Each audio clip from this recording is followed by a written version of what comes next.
Bitcoin. Bitcoin. Bitcoin. It's all the rage, but what the hell is it? Bitcoin is gold for nerds, if you will. This digital currency, it's only online. A Bitcoin can be sent directly from one owner's digital wallet to another, anywhere in the world, without going through financial institutions. No government, no central bank. So why would you put trust in something like that? People are tired of the Fed printing, tired of the yen just crashing, tired of European banks coming in and just taking your money. Bitcoin is going bananas. At this moment, do I buy or sell Bitcoin? It's similar to how Henry Ford used the manufacturing line, the assembly line to change manufacturing. That's what Bitcoin is going to be doing to financial services. Could I get a medium coffee? Sure. Thanks. I'm pretty much like everybody else. I mean, I've heard the news stories of Bitcoin, but I really don't know what it is. I've heard it's a digital currency that enables you to pay people directly without the interference of banks or credit cards or even the government. Some people say it's the wave of the future, that one day we'll be able to pay for everything from houses to a cup of coffee. Thank you. But is the world ready to go totally virtual when it comes to payments? I'm going to figure that out and put Bitcoin to the test by seeing if I can live off it.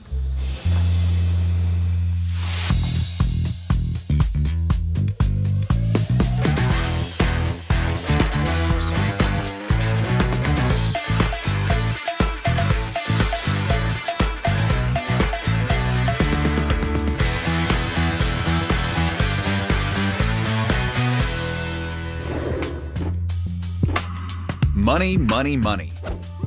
It's something we use every single day. But have you ever stopped to think about how it works, or what gives money value? Cash used to be based on the gold standard, meaning its value was directly tied to the price of gold. But the US effectively moved off of the gold standard after the Great Depression. As a result, they could print up more cash and put it into circulation. But that also put the economy at a greater risk of inflation, debt, and volatile investment bubbles. It was the worst day on Wall Street since the crash of 1987. The global sell-off triggered by Lehman Brothers bankruptcy and the forced sale of another financial fixture in the United States, Merrill Lynch. This is all about politicians and greedy banks. What started in America last year has now spread to every part of the world. So how do you protect everyday people against financial institutions, corrupt governments, and unpredictable economic forces? Cue Bitcoin. Its founder wanted to create a global currency that existed outside of a central bank or government. Just a person-to-person system that could be used instantly and internationally. And with economies constantly in flux and currencies around the world failing, is Bitcoin the future of money? So I'm going to try and do some digging, figure it out. And right now, I'm in the heart of New York City's financial district, just a stone's throw from the New York Stock Exchange and Wall Street.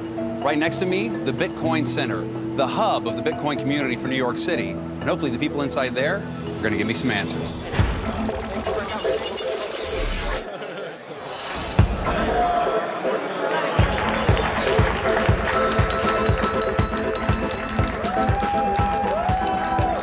Sellers will sell your Bitcoin at $625. Since Bitcoin is a digital currency, it's usually bought and sold online. But the Bitcoin Center is a place where you can meet other Bitcoin enthusiasts, learn how to get started, and buy some face-to-face. It's like a really smart guy's frat party in here. Really sweaty, a lot of smart dudes. The center is also like a temple for the Bitcoin faithful. And today, Bitcoin guru Andreas Antonopoulos is here to preach. Bitcoin is much more than just a currency. It is a network for transmitting value across the world without reference to nations, without caring who the sender and who the recipient is. This invention in 2008 created a fundamentally new concept. There's no central authority. I was in Argentina recently talking about Bitcoin, and whereas here in the United States I have to explain to people why Bitcoin is important, in Argentina, I don't have to explain it. Because just in the last 20 years, they've seen their entire economy destroyed twice because of hyperinflation. And in many places around the world, like for example in Cyprus, the government colluded with the banks to dip into people's deposits and wipe them out. For these people, Bitcoin is much more than just a currency. This is an opportunity to connect with a world economy where they can trade, they can have access to loans and credit, and where they can send their money to other countries whenever they want without their government stealing from them, without their banks stealing from them. That is why Bitcoin can change the world. Thank you. I am so intrigued by the possibilities of something like this. I'm getting all rah-rah fired up, and I want to get a wallet. I want to get some Bitcoin. I want to be a part of the party. Sign me up. Who's buying some Bitcoin? Come on! Right now, one Bitcoin is valued at about $624. It's just like converting US dollars to any foreign currency. The exchange rate varies depending on when you convert. But first, in order to get some digital money, I need a digital wallet. So you want to search up Aegis wallet? That's one of the top ones right now. Install that, click that. So now I've got my Bitcoin wallet. Yes. So this is a NFC chip. Okay. So this is your password. So you don't have to use your password. So if anyone wanted to steal your Bitcoins, they have to steal your phone and your chips. Tap it to the back of your phone. So now it's encrypting your wallet, right? That's genius. Right, so this is your Bitcoin address. You think of it as an email address too, where they send Bitcoins to that address. So now if I want to buy Bitcoins here tonight, what do I have to do? So you're gonna have to place a bid and ask order with the guy right there. So he's gonna match you with somebody else that's willing to sell. So there are people here tonight like paying cash, like giving cash for Bitcoins. Yeah, basically. Awesome. This place is no different from any other auction house, but instead of bidding on art, I'm bidding on Bitcoin. So what do I got to do to buy some Bitcoins? How much you want to buy? One. One, okay. The market's 627. Buyers are paying that. Okay. 634. You can say 630 right now, and then you become the best bid in the market. Okay. Great. Then let's go for 630 right now. Okay. Give me a minute. I'll squawk it out. Okay. He's gonna squawk it out. 627 bid. 627 bid. 634 ask. 33. At 33. We're 627 bid. 633 ask. 31.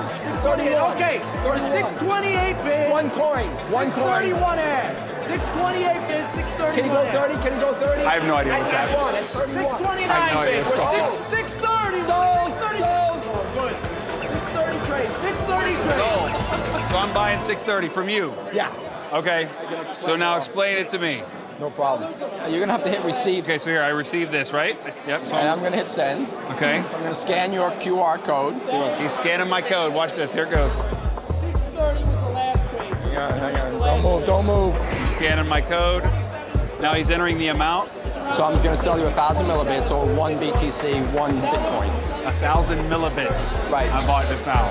Yeah, you can go many decimals. That's one of the strengths of Bitcoin. Okay. So I can send you like 20 cents if you want. Yeah. Okay, we're gonna send it. It's leaving me. Now check your wallet. So I'm going back to my wallet. It should start saying receiving. There it is. There it is. There it is. So what it cost for you to send this to me was 0.6 of 1 cent. Of 1 cent.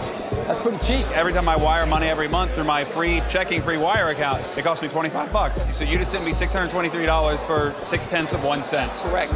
That's incredible. It is. It is. There's 6. There's 7. 70. This man sold me my first Bitcoin. Sold. That means buyers around us will pay 610 for your Bitcoin. Sellers will sell you Bitcoin 620.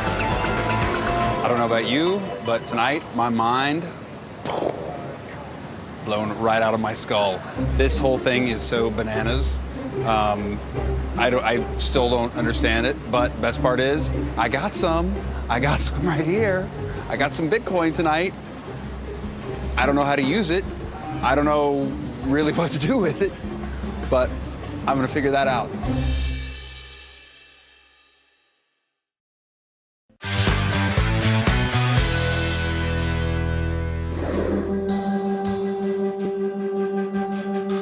Now that I have my new and completely invisible currency, it's time to see what it can do. So today is day 1 of Mission Bitcoin. I'm going to do my best to live only off my new digital money. But before I do, there are a few things I have to remember.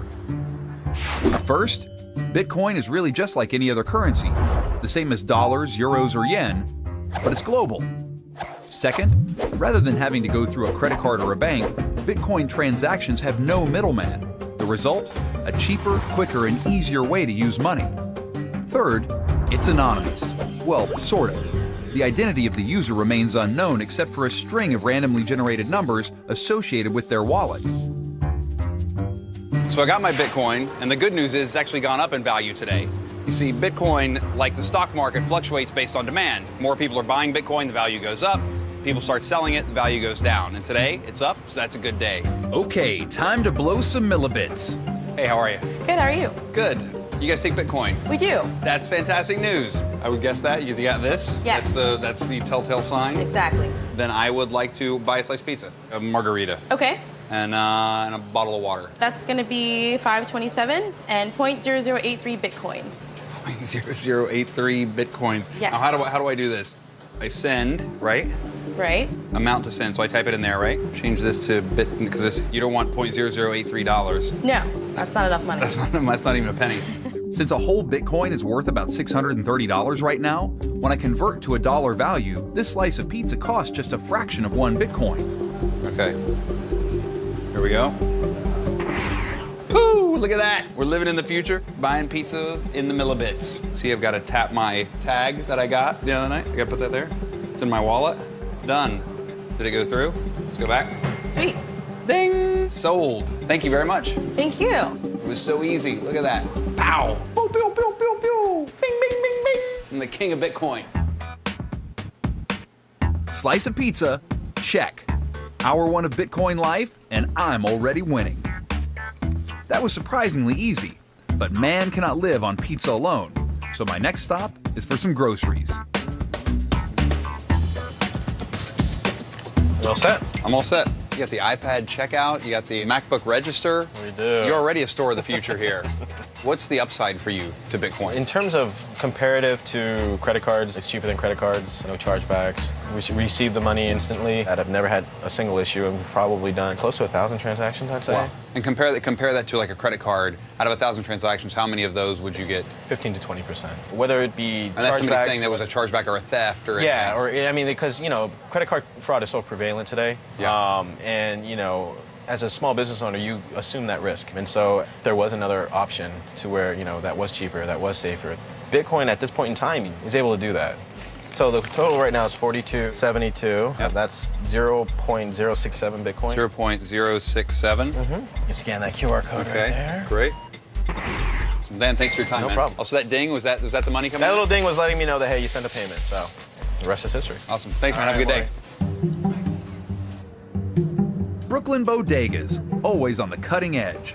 But I wonder who else in the neighborhood takes Bitcoin.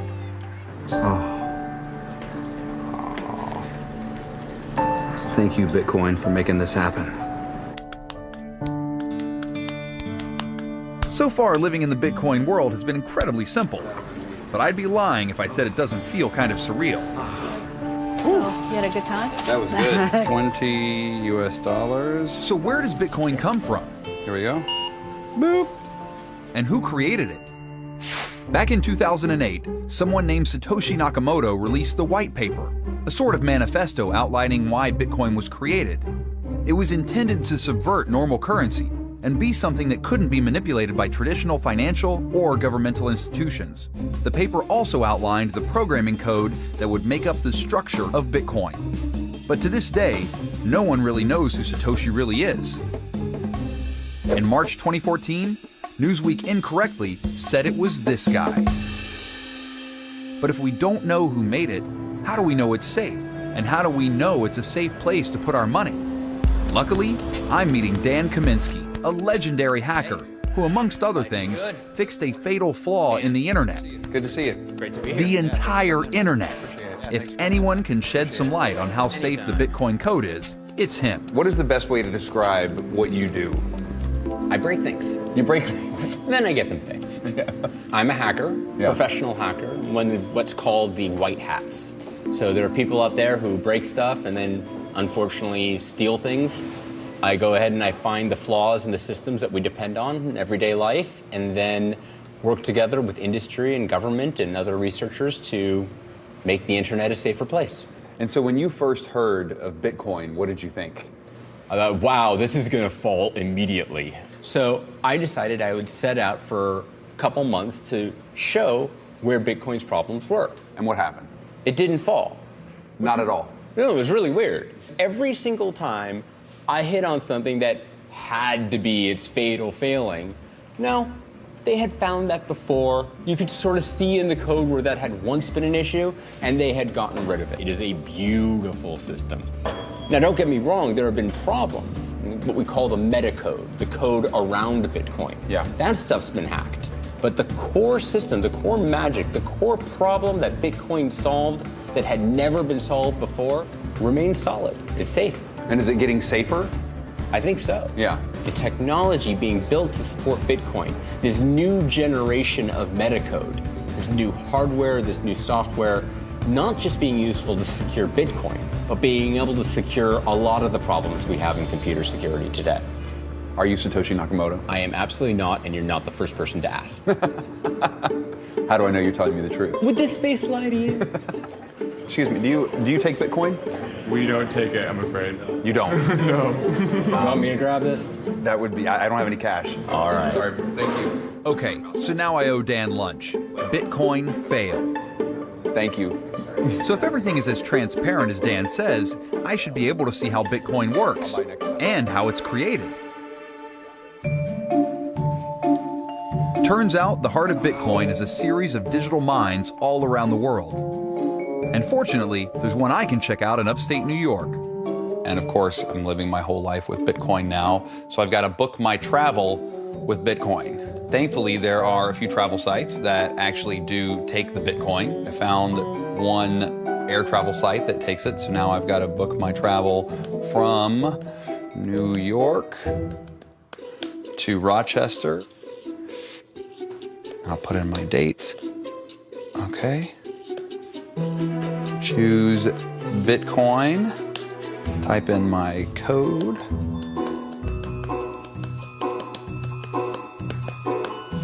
And boom, I just booked a flight with Bitcoin.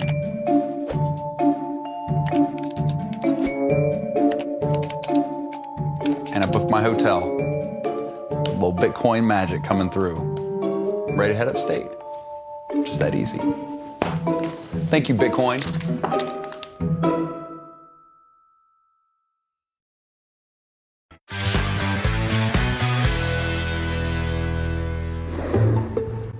It's day 2 of Mission Bitcoin, and I'm surviving only on the virtual money for an entire week. The value of my Bitcoin has dropped a little, but even though it's down a few dollars, it's still serving me well. I got groceries, a relaxing massage, and booked my travel to beautiful Geneva, New York. There's a mining operation in town, and its founder, Hayden Gill, has agreed to let me do some work and hopefully help me understand what Bitcoin mining actually is.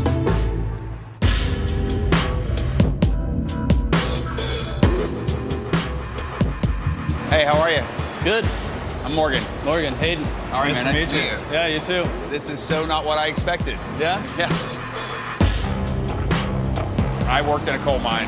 Okay. And like you think mining, you think it's somebody's going underground, you got like a pick, you know, you got a shovel, you know, Right. you're in somewhere like ding, ding. Right. This is not what you imagine. No, this is not what you imagine. We got to make you part of the team, though. There you are. Your Look at coin that. miner shirt. You're an official coin miner now. Nice. Welcome to the new era of mining, where work boots and a pickaxe are traded in for a polo shirt and a processor.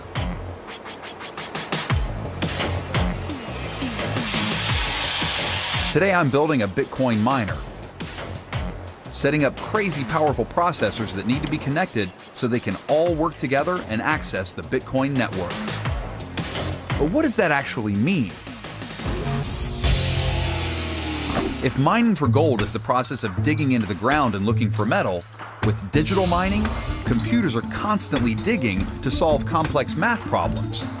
And just like there was a race to see who could mine the gold the quickest, there's a race to see who can solve the math problems first. Once a miner solves the problem, they earn 25 brand new Bitcoin, releasing them into circulation. With paper money, a government decides when to print and release more. But Bitcoin isn't backed by a central government or bank. In fact, from the outset, it was decided that there will be only 21 million Bitcoin released in total, helping to fight inflation. Right now, about 13 million are in circulation. As the popularity of Bitcoin increases, the Bitcoin network automatically changes the difficulty of the math problem miners need to solve, That means it continually takes more power and more energy to release the new Bitcoin, stabilizing the rate that new Bitcoin are released into circulation. So when will all of the Bitcoin finally be mined out? Well, it's not currently projected to happen until 2140. After all your hard work today, we'll give you the honors to fire up this rack, as we like to say. So when I flip that switch, it'll start mining. Right. These things will light up, connect online, and verify their IP, and then go to work. Awesome. All right, here we go. Fans on.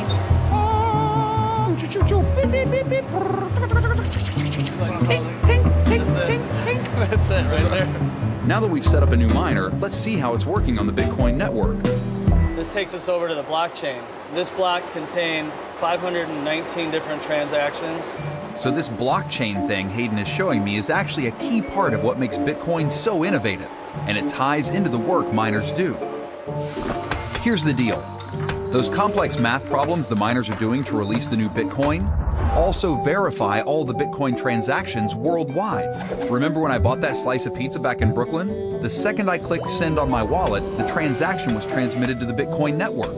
It's at that stage that miners, like Hayden, actually confirm the transaction. They make sure I have enough Bitcoin to pay for the slice, bundle it with other transactions, and post them all to an online public ledger. That's what the blockchain is, a record of every single Bitcoin transaction anyone on the internet can check out. And the algorithm or intense math problem that posts to the blockchain is the same one that releases new Bitcoin.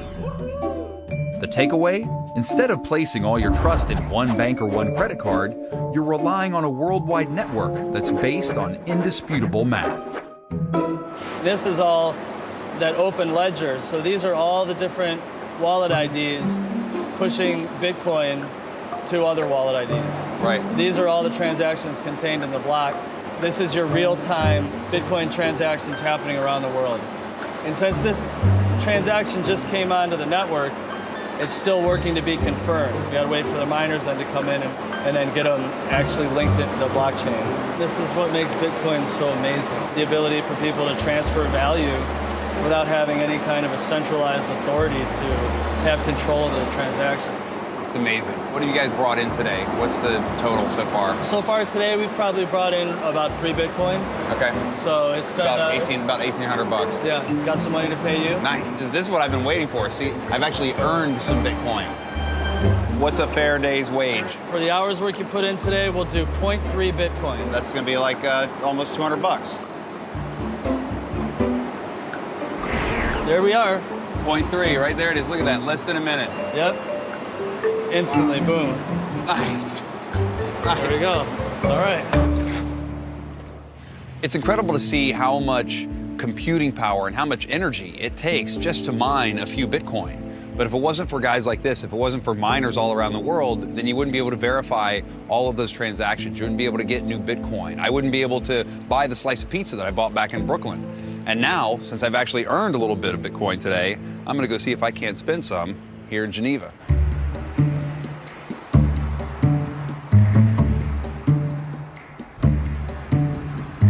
Do you guys take Bitcoin?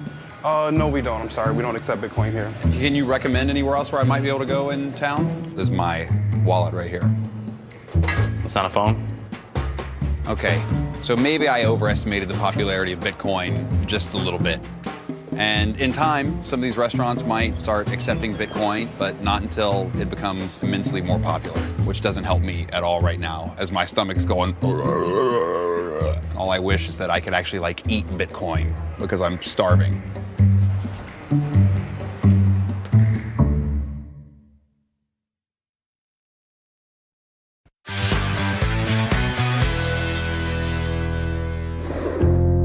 It's only been 3 days living off Bitcoin, but right now, it feels like years. I've had to take what I can get when it comes to Bitcoin accepting merchants. Around my office, there are countless coffee shops, and I'm convinced one of them somewhere will actually take and accept Bitcoin. And good news, Bitcoin's actually up today. Time to celebrate with a cup of Joe. Hello. Hey, how are you? Good, how are you doing? Do you guys take Bitcoin? We take the what? Do you guys take Bitcoin? We don't. It just seems like another process to deal with. Right. People are like, oh, it's just like cash. Well, then why not just use cash? Right. Thanks. She's right. Cash is king. But we all rely on plastic more and more, and Bitcoin is the digital way to emulate a cash-like transaction. It's non-traceable, peer-to-peer, and there's no middleman. Do you guys take Bitcoin? No, we don't. Okay. Getting a cup of coffee is a lot more difficult than I expected. Ironically, even though Bitcoin can't fuel my caffeine addiction, it can get me some way more illegal substances. And while we are on the topic of illegal drugs, the FBI says it has arrested a San Francisco man who allegedly ran an underground website for selling drugs, documents, and services. The website is called the Silk Road, and Joe Vasquez says that users could buy anything they wanted, from heroin to hitmen. 29-year-old Ross William Ulbrich, who reportedly used the name Dread Pirate Roberts to run the Silk Road website, was charged in New York District Court this week. Court documents say Silk Road sold $1.2 billion worth of drugs and illegal services in just under 3 years. Ulbricht, of course, has pled not guilty on all the charges being made against him. The operation used a cyber currency called Bitcoins, which are independent of financial institutions, making them hard to trace. Ulbricht also allegedly designed his site outside the regular internet, instead setting it up on the Tor network, a service that allows users to surf the web anonymously. There's the World Wide Web we know and use every day, but it's actually only 4% of the whole internet. The remaining 96% is a subsurface area that can't be found through standard web searches. After Silk Road got shut down in October 2013, it didn't take long for new marketplaces to pop up in its place. Just a month later, Silk Road 2.0 appeared on the scene. Naturally, I want to take a look at it. Don't you? Hey, how are you? Hey, how's it going? Good, I'm Morgan. And who better to show me around than the former FBI agent behind the original Silk Road takedown, Chris Tarbell. So I've got some Bitcoins. Can you show me how I would spend some if I went into the deep web and went on the Silk Road? I can show you how to buy something not illegal if you'd like. Yeah. Sure. Sure. Done. We're going to buy something not illegal. Not illegal. Yes. Yes, that's right. Yes. This is Tor. Once you've downloaded the special Tor software from their website, this is what I'll see. This is what you see. So we're about to go in to Silk Road 2.0. This is the new version of the deep web marketplace where you can buy and sell illegal goods. Just like any other online marketplace, you need to set up a username and password. You're in, that easy. There's the Silk Road Anonymous Market. I can get drugs, alcohol, apparel, art, biotic materials, books, collectibles, computer equipment, custom orders, digital goods, drug paraphernalia, electronics, erotica, forgeries, hardware, herbs and supplements, jewelry, lab supplies, lotteries and games, medical money, packaging, services, writing. Writing. It's like I can get somebody to do my term paper. Sure. What is that? Is that what that is? Yeah. or just old term papers. Oh, that's amazing. I want to see what I can get in forgeries. Let's see what that is. Here you can get handcrafted, high quality, South Carolina, novelty/fake ID. It's funny on that first one, they use the picture of Ross Ulbricht. Oh, is that who that is? Yeah. Can we go up to the prescription medication? It's 3,355 possibilities. And there you can get Xanax, diazepam, Viagra, Zopiclone, Valium, modafinil, Oxycontin. Generic. It's a grab bag. We should probably go to psychedelics. Hazenberg's got a bunch of stuff on here. You can buy MDMA, cocaine, ecstasy, LSD, top quality products from a name you can trust. If you're buying stuff like this, where does it get sent? I mean, do people just send this to their homes? Some people do, yeah. Really? Mm-hmm. So what could I buy if I was gonna buy something that, say, wasn't illegal? Like, what if I was gonna buy like a watch? Something like that. They have stuff on here. It may be a intellectual property theft type crime. You don't know. Okay. It could be a fake watch. You know. So let's go to apparel. Let's see what's in there. Let's look at that. I could buy. There's a Rolex Submariner two-tone right there. That's a pretty good price. Probably not real Rolex. Could possibly be, or it could possibly be taken from someone's house earlier today. Okay. Well, let's buy a watch. Let's add that to the cart. Do you want to pay extra for express shipping? Of course. Silk Road is extremely user-friendly. It's like the regular web. Just click and buy. Except you can't use a debit card or credit card, just Bitcoin. Just like that, I'll be the proud owner of a potentially, but not confirmed replica knockoff, hopefully not stolen, watch. And if it is stolen, I'm here with former law enforcement, so it's fine. Not fine. Not fine. It's not fine. It's not fine at all.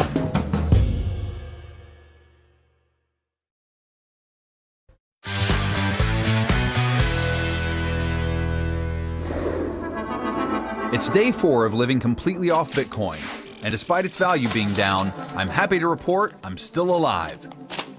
So far, I've managed to feed myself and get myself out of the city. Not bad, right? But now I've got to do the one thing that everyone hates the most: pay my bills. Hi, good morning. This is Yasmin. How can I help you? Hey, how are you? I wanted to pay my Time Warner cable bill, and I wanted to find out if I could pay that with Bitcoin. Okay, what is Zipcoin? No, Bitcoin. B-I-T, coin. Hey, is this the dues department? It is. I got my bill, and I wanted to find out if I could pay that in Bitcoin. I don't know what that means. Thanks for calling. Easy Pass New York Service Center. Would I be able to make a one-time payment using Bitcoin? Using what? Bitcoin. I never heard of that. We only take like debit cards, credit cards, or checking account. Okay. Well, thank you for your time. So the bill-paying world may not be Bitcoin ready, but there are a whole bunch of amazingly random things you can buy with your Bitcoin. Silk sheets on Overstock, a new profile on OkCupid, a degree at King's College, your own private island, or my personal favorite, a trip into space on Virgin Galactic. And God willing, some caffeine. Do you guys take Bitcoin? Yeah, we do. Oh, awesome. Nice. Found one. I found one right here. I would love to get a cup of coffee, please. So we get like a $25 minimum. Would you like to get lunch or something? $25 minimum? Yeah. Why do you guys have a minimum? It's so volatile, right? That we could end up with, kind of getting hurt in the end. So we kind of like to keep a good sized transaction. Wow. That's a lot of coffee. Okay. Yeah, I guess it's about 10 cups. I'll take 10 cups of coffee. 10 cups of coffee? Okay, Yeah. I'll run it up for you. Luckily, I'm not the only caffeine addict. I got a crew full of caffeine addicts. Like, look at that guy. See that guy? Those people, caffeine for everybody. Here you go. All right, so I owe you $24.50. $24.50, correct. This amount to send, $24.50. All right, great. Thank you. Thanks a lot. Enjoy your coffee. Finally, a little caffeine. Or should I say a lot? Bitcoin might boast small transaction fees, but let's face it, that perk doesn't hold water when I have to spend $25 to get a cup of coffee. But I can't blame the guy for protecting himself against volatility. So why is Bitcoin so volatile? Think about most currencies like a big ship. They've got millions of people using them, so they're much more stable and are able to sail through the rough seas of unpredictable times. Bitcoin is more like a small inflatable raft. Because it's such a new currency, its user base is much smaller, and the Bitcoin raft gets tossed and turned by unpredictable activity. That means the price will swing and shift pretty dramatically. But over time, as more people use it, the little inflatable raft will grow into a big ship and will gradually become more stable. Some of these fluctuations are mild, but in February 2014, Bitcoin suffered a massive crash. One of the biggest Bitcoin exchanges, called Mt. Gox, based in Tokyo, went bust after it was revealed that hundreds of millions of dollars worth of Bitcoins were missing. In February 2014, the world's largest Bitcoin exchange collapsed, and overnight, 850,000 Bitcoin vanished into thin air. The total loss was worth more than $450 million. But unlike a good old-fashioned bank heist, there were no fingerprints or any physical trail left behind. No one knows how the loss happened. Fraud, theft, mismanagement. It could have all contributed to the collapse. So what about the people who lost money? Is there any way that they can be made whole again? There isn't an FDIC or even a bank that they can go complain to. And for a lot of critics of Bitcoin, they're pointing to this as saying, see, we told you so. Policymakers and law enforcement officials are trying to get their hands around how to regulate virtual currencies. The lack of government oversight or regulation has been a major issue with Bitcoin. Advocates of Bitcoin say regulation could stifle the development of the digital currency, while others say regulation would help it become more stable and widely used. But how do you regulate a currency you can't hold or see? Janet Yellen, chairwoman of the Federal Reserve, set a major precedent and said that Bitcoin is outside the jurisdiction of the Fed. It's not so easy to regulate Bitcoin because there is no central issuer or network operator to regulate. After a rough week, Bitcoin may be facing a full-out ban. West Virginia Senator Joe Manchin is calling for a complete ban of digital currency. Senator Joe Manchin of West Virginia has since softened his stance, but he still believes that Bitcoin needs additional consumer protection. Senator, how are you? Real well. Good. We're diving into this Bitcoin universe. You've been very vocal. My concern is it promotes the illicit trade that goes on in drugs and things that basically we're totally opposed as a society in America. Yeah. And I thought, well, you know what? There's no backing, there's no guarantee, there's no transparency. We have no idea whatsoever how this is treated, who these people are, and what their intentions are. So your idea was like, let's just nip it in the bud. I came right out and, like I usually do, just jumped out and said it and did it. Now, with that being said, I'm not opposed to a transparent, legitimate currency that has the backing and the oversight of the federal government. So what do you suggest? What do you think should happen? Well, I think the Federal Reserve has basically been the best at that, and they should be the ones that's looking into that and oversight, the same as they do our own currency.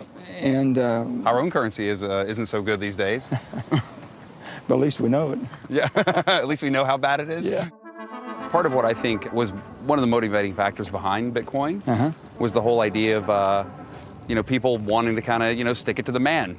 People are, it's like the man's always trying to put me down. I want to like be able to function outside of the man and outside of the government and be able to have currency where I don't have to rely on that type of oversight. Or talk to the people that got taken down by the Bitcoin, not by the man. And a lot of times people are attracted into this. They can't afford to take that risk. Right. So they get wiped out, or they fall on hard times because it can vanish tomorrow. That's right. Tonight it can be wiped out and you can't find it. Yeah. It's so hard for those of us who aren't in this sci-fi world or in the high-tech world, if you will, to really get your hands around this and where it's going to go. Yeah. But it seems like it's not going away. That's what we do know for sure. And if it's not going away, the federal government needs to find a way. They can give me some assurance and security. I can tell you when something happens in the catastrophic or somebody to a larger event, who's going to be held accountable for that? Yeah. You follow me? Who's going to want restitution on that? You want accountability. Some. There has to be some. Yeah. The regulation issue is a tricky one when it comes to Bitcoin. It would become a much more stable currency if it was backed the same way as banks are with the FDIC. But on the other hand, that's the whole reason it was created. It was supposed to live autonomously outside of the influence of banks and government. We'll just have to wait and see if lawmakers and Bitcoiners can both be appeased. But moving forward, what does the broader future of Bitcoin look like?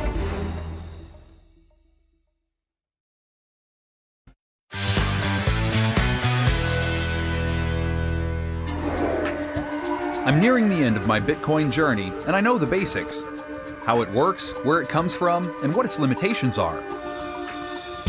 I also know regulation isn't going to happen overnight. Maybe the only way to make Bitcoin less volatile is to get more and more people to embrace it. This whole time, all I've been doing is trying to pay for things with Bitcoin. Hey, how's it going? Maybe I really should have been trying to get more vendors to accept it. You can download it right now. I'm bringing somebody into the fold, supporting my own caffeine habit and pushing things into the future. Here's how easy it is. I'm gonna go there, I'm gonna press send. I'm gonna send you 3.75 US dollars. I go to your code right there.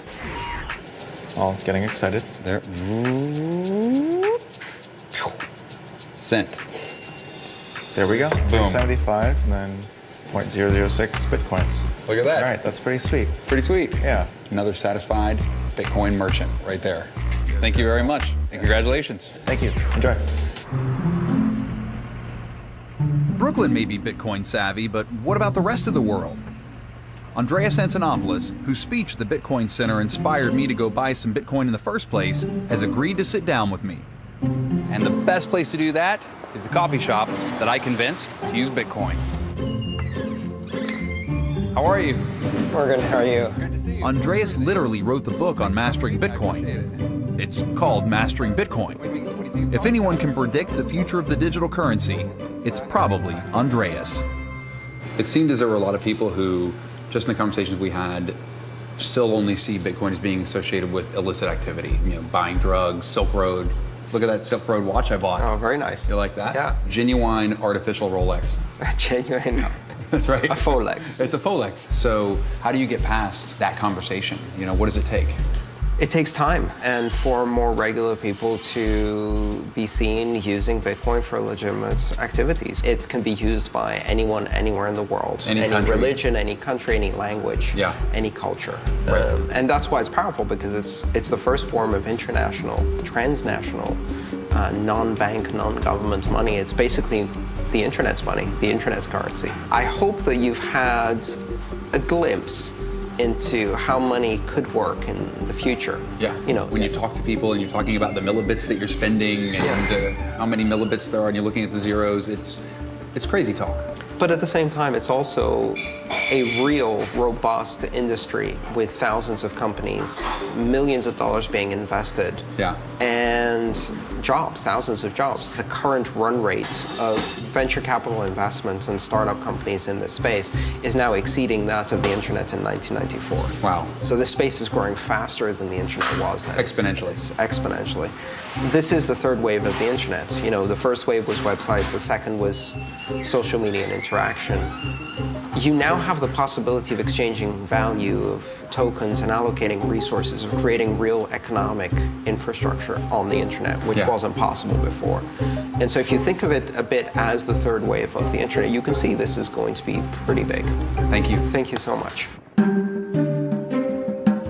Maybe Andreas is right, and Bitcoin will be the next big thing. It could help people around the globe transfer money more easily and efficiently.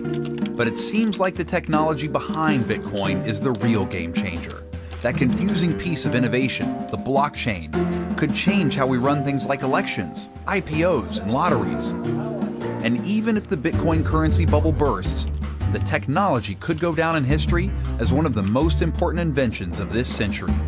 It might even change the world. But until then, I'm going to hang on to what I got. Check out the time on that Folex.